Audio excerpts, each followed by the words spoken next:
السلام علیکم ناظرین۔ حضرت یونس علیہ السلام بہت مشہور پیغمبروں سے تعلق رکھتے ہیں۔ اللہ تعالیٰ نے انہیں شہر نینیوہ میں، جس کو آج کل دمشق کہتے ہیں، پیغمبر بنا کر بھیجا۔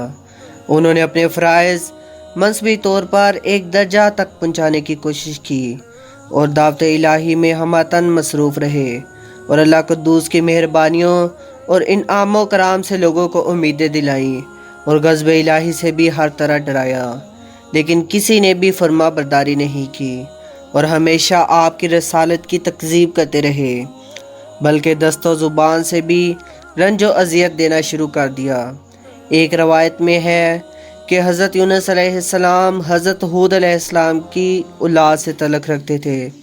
اللہ تعالیٰ نے انہیں دمشق میں نبی بنا کر بھیجا۔ اسی جگہ قوم سمود آباد تھی اور وہ سب کے سب بت پرست تھے۔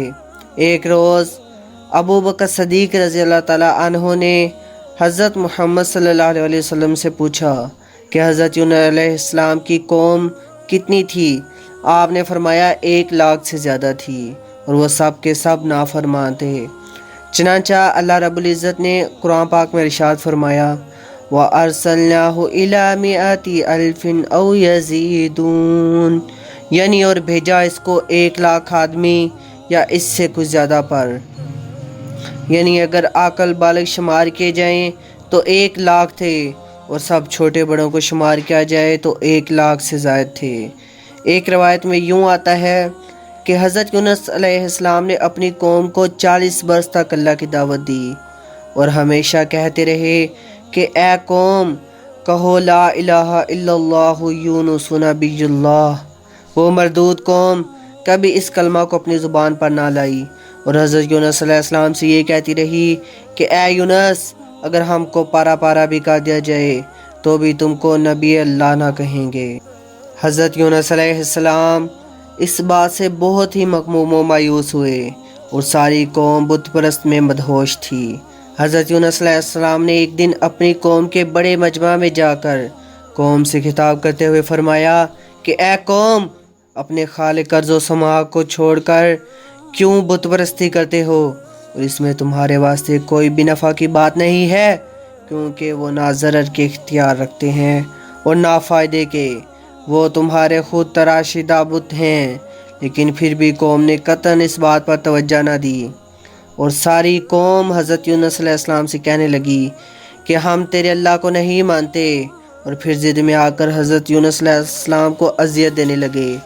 لیکن باوجود اس قدر اذیت و تکلیف کے حضرت یونس علیہ السلام اپنی قوم کو برابر ہدایت کرتے رہے اور ہر وقت ان سے کہتے کہ اے میری قوم، اللہ واحد ہے، اس کی عبادت کرو، اور تم لوگوں نے جو راہ ضلالت اختیار کر رکھی ہے اس کو فوراً چھوڑ دو۔ اگر تم نے راہ ضلالت نہ چھوڑی تو کہیں اللہ تعالیٰ اپنا عذاب تم پر نہ نازل کر دے، اور مجھے اس بات سے خوف معلوم ہوتا ہے۔ ان لوگوں نے جب یونس علیہ السلام سے یہ تہدید و آمیز الفاظ سنے تو کہنے لگے اے یونس، یہ بتاؤ کہ عذاب کیا چیز ہے اور وہ کیسا ہوتا ہے۔ یہ تمسخر حضرت یونس علیہ السلام کی قوم پر ہر وقت کیا کرتی تھی، اور حضرت یونس علیہ السلام نے ان کے سوال کے جواب میں فرمایا کہ عذاب آتش دوزخ ہے یہ۔ جواب سن کر تمسخر کے لہجے میں ان مردودوں نے کہا بھلا اس میں کچھ مذائقہ نہیں؟ آخر حضرت یونس علیہ السلام اپنی قوم کی ہٹ درمی اور ضد سے عاجز آ گئے۔ پھر جب کوئی ایسی امید نہ رہی کہ قوم کسی وقت بھی دعوت الہی کو قبول کر لے گی اور اللہ کے بتائے ہوئے طریقہ پر گامزن ہو جائے گی، پھر حضرت یونس علیہ السلام نے اپنے اللہ کو دو سے اس ظالم قوم کے واسطے بد دعا کی تو ندا آئی اے یونس، آپ عذاب طلب کرنے میں جلدی مت کرو، جب وقت آئے گا تو اس قوم پر عذاب نازل کر دیا جائے گا۔ یہ سنتے ہی حضرت یونس علیہ السلام کچھ خفا ہو کر اس شہر سے اپنی قوم کو چھوڑ کر بے رضائے الہی چل دیے۔